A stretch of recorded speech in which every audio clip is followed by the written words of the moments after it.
Hello বন্ধুরা, শাওলিস delicious কিচেনে আপনাদের সকলকে স্বাগত জানাই। আজ আমি এসেছি একটা মাছের রেসিপি নিয়ে। এটা শোল মাছ। আজ আমি বানাবো শোল মাছের কালিয়া।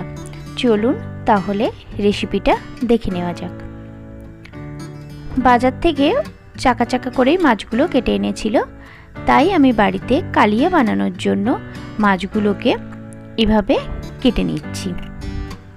ছোট ছোট করে এভাবে চৌকো চৌকো করে আমি কেটে নিচ্ছি। মাছটা তো একটু স্লিপারি, তাই কাটতে একটু অসুবিধা হচ্ছিল। দেখুন এভাবে চাকা চাকা করে আমি মাছটাকে কেটে নিয়েছি।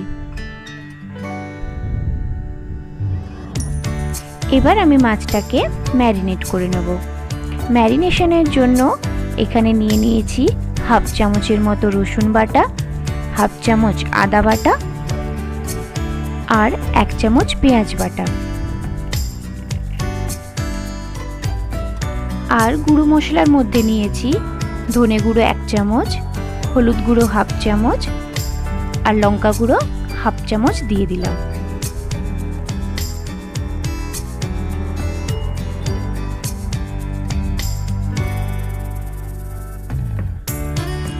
এবার আমি 1 চামচের মতো মিট মশলা অ্যাড করলাম আর 2 চামচের মতো সরষের তেল দিলাম।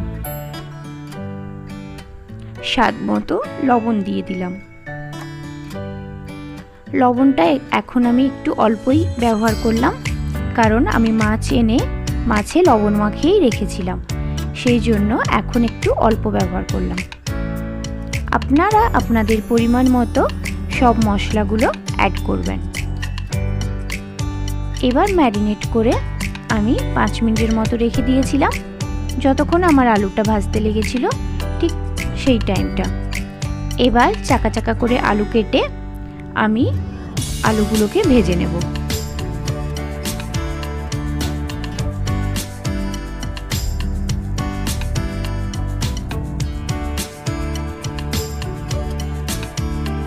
আলুগুলো এবার আমি তুলে নিচ্ছি। দেখুন খুব বেশি কিন্তু লাল করে ভাজিনি, অল্প একটু তেলের উপরে ছেঁকে নিয়েছি।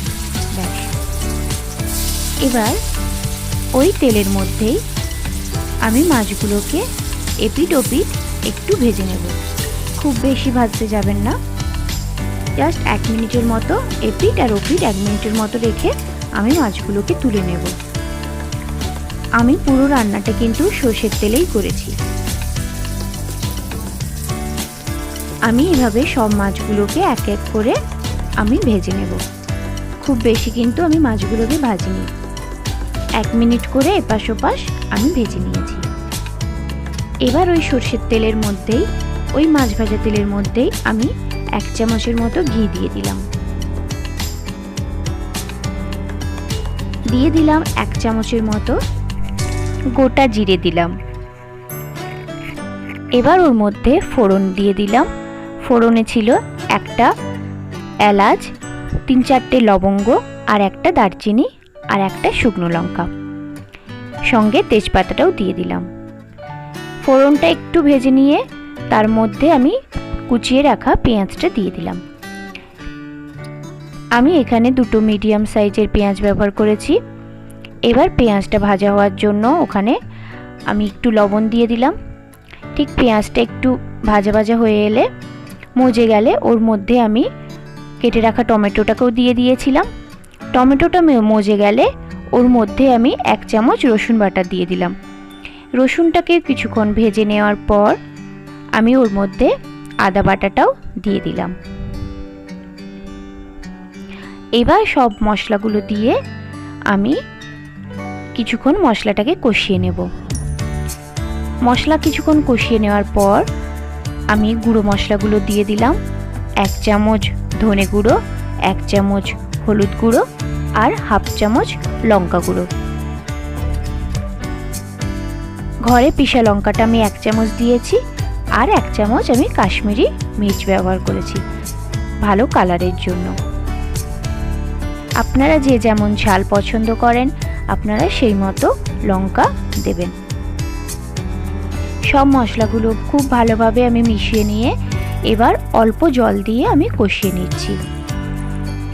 মশলার যে জলটা ছিল ওই জলটা দিয়েই আমি অল্প অল্প করে আমি মশলাটাকে কষিয়ে নেব। ফ্লেমটা এখন মিডিয়ামেই রেখেছি। এই অবস্থায় মশলাটাকে খুব ভালোভাবে অল্প জল দিয়ে দিয়ে মশলাটাকে কষিয়ে নিতে হবে।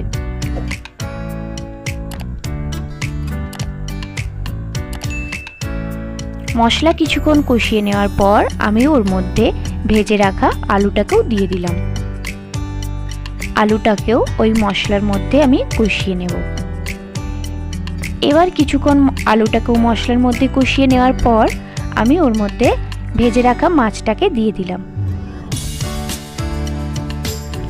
মাছটাকেও মশলার মধ্যে প্রায় 2 থেকে 3 মিনিটের মতো এইভাবে কষিয়ে নিয়েছি।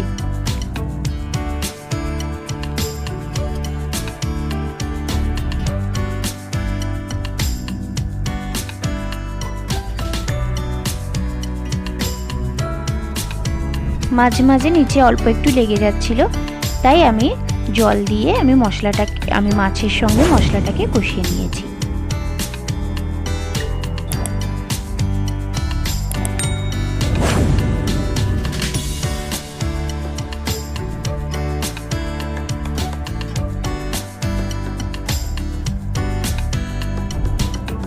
এইভাবে কষিয়ে নেওয়ার পর এবার আমি তরকারিটা ফোটার জন্য আমি পরিমাণ মতো এখানে জল দিয়ে দেব।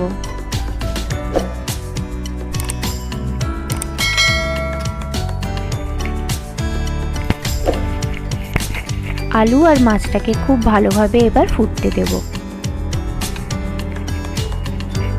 যেহেতু আমি এটা ভাত দিয়ে খাওয়ার জন্য বানিয়েছিলাম, তাই একটু গ্রেভিও রেখেছিলাম, তো আমি আমার পরিমাণ মতো জলটা ব্যবহার করেছি। আপনারাও আপনাদের পরিমাণ মতো জলটা ব্যবহার করবেন। এবার স্বাদ মতো লবণ দিয়ে দিলাম। যেহেতু মাছটাকে আমি কিছুক্ষণ ফোটাবো, আলুটাকেও সেদ্ধ হতে হবে, সেই জন্য আমি আমার পরিমাণ মতো জল দিয়েছি। এবার ঢাকা রেখে 7-8 মিনিটের মতো আমি তরকারিটাকে করে নিয়েছিলাম। এবার ওপর থেকে আমি জিরে বাটার জলটা দিয়ে দিলাম। জিরে বাটার জল দিয়েও কিছু সময় ফুটিয়ে নেব, আরও 7-8 মিনিট ফুটিয়ে নেব।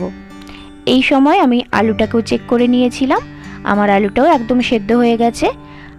আমার মাছের কালিয়া একদম রেডি হয়ে গেছে, শোল মাছের কালিয়া। আমার রেসিপিটিকে ফলো করুন আর আপনারাও বাড়িতে বানিয়ে নিন শোল মাছের কালিয়া। আমার রেসিপিগুলো যদি আপনাদের ভালো লেগে থাকে তাহলে আমার চ্যানেলটিকে সাবস্ক্রাইব করে নিন, পাশে থাকা বেল বাটনটিও অন করে দিন। Thank you.